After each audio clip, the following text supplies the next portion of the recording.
kana dura hojii dhabde miti. Hojii hojjettu dhabde. Kottu hojjedhu deema nama hojii sii kennu dhabde. Aqeeyyuu na didani malee.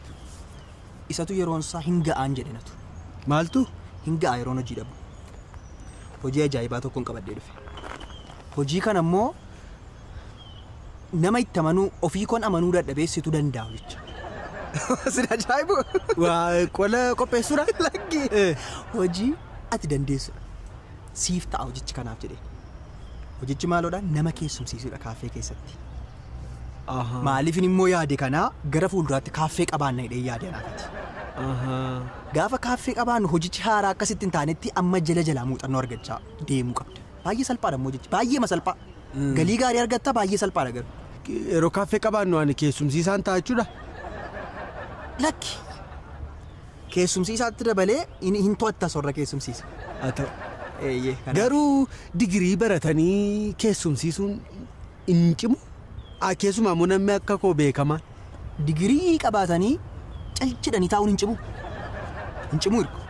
Hin cima.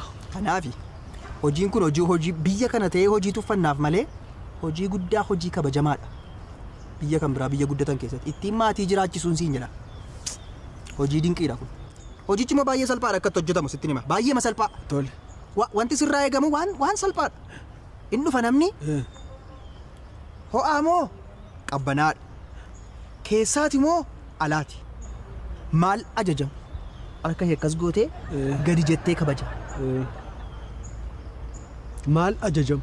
Kan. Keessaa moo alaa? Ho'aa moo qabbanaadha? Jalqabumayyuu ati akkasitti lafatti baduun sirra hin turre. Hojiin kun dinqi. Itti dabalataan wantan si akeekkachiisu namni gaafa inni qarshii kaayee deemu fakkeenyaaf deebii qaba yoo ta'e qarshii 10 deebii qaba yoo ta'e abbaa 5 keessa abbaa 5 jijjiirama 50 deebii qaba yoo ta'e abbaa 10 5 deebiste. Maaliif egaa? Maaliif akka inni ta'e galgala gara otachi baatu sitti hima. Haa ta'u sun. Qabattee eessa dhuftaa? Ana bira dhufta. Eessan siin jedhee? Ana bira. Eenyu bira?